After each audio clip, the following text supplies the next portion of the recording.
Over the last 3 years, we've watched our district grow. That means the council must grow with us.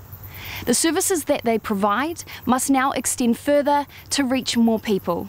The good news is they've planned ahead and have been working hard to reduce their net debt down from $144 million 3 years ago to $100 million today. They're in a good position to deal with any future uncertainties, but our council does need to have a big conversation with us over the next 3 years. Topics they need to explore include master planning for growth areas like Omakaroa, how to respond to housing demand, and an agreed approach to the development of our communities. They fund our district through your rates, so they want to know what you think about their direction and spending on the following topics. The district is growing rapidly. This puts more pressure on our roads, wastewater systems, water supply, parks and reserves, and community facilities. Our council wants to be proactive in planning for this growth so costs can be managed. Over the next 3 years, they'll be focusing on master planning for growth areas in Omakaroa and Katikati and developing a housing action plan with their partners to look after all members of our communities.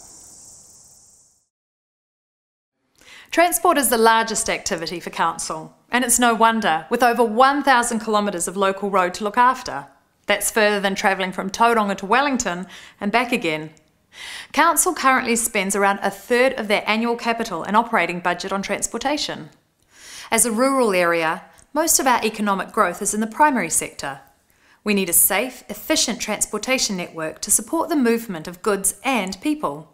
As our population grows, congestion and traffic problems will get worse as more people drive around our district. Ideally, our council would like to invest more in walkways and cycleways. Options they're looking at include continuing with our current program of investing $345,000 per year, or increasing this by a further $105,000 a year to speed developments up. There are also some future projects, particularly around the state highway network, that Council needs to work with the central government on via the New Zealand Transport Agency.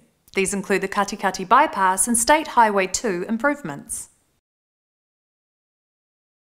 We are all proud of the Western Bay environment. We value our natural areas, such as rivers, streams and parks, and we want to look after them for future generations. To do this, we need to manage our resources well. This means reducing waste, being smart about how we use water, and thinking about what impacts our water quality. Council has several priorities they are focusing on over the coming 3 years. Continued investment in water, wastewater, and stormwater management, looking at alternative curbside recycling and rubbish collection models, and investigating waste management services for Omakaroa. Our district has many distinct communities with a strong sense of identity. As they grow, it's important to foster community connections and a sense of place, so locals and newcomers alike feel welcome. Council provides or supports facilities and services that contribute to these connections, which also have social, cultural and economic benefits.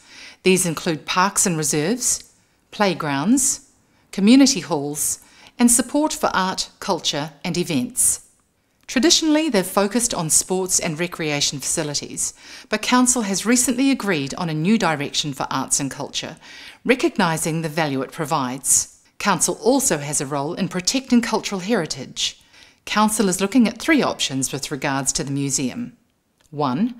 Provide no support and pay $11,000 annual storage. 2. Provide a grant of $70,000 a year funded from district rates. Or 3. Provide a grant of $70,000 a year funded by a mix of targeted rates for Katikati and district rates. Council is also looking at 3 options for funding Creative Bay of Plenty and the Arts Incubator to deliver actions in the arts and culture strategy. 1. Provide no extra funding. 2. Increase the funding by up to $70,000 per year to partially implement the arts and culture strategy. Or 3. Provide extra funding of $173,000 per year to fully deliver the strategy and increase the overall level of service. Council currently uses $2.5 million of rates funding a year to pay down debt.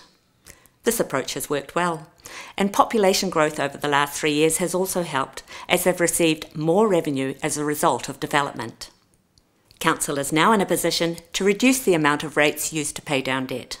However, growth is volatile and difficult to predict.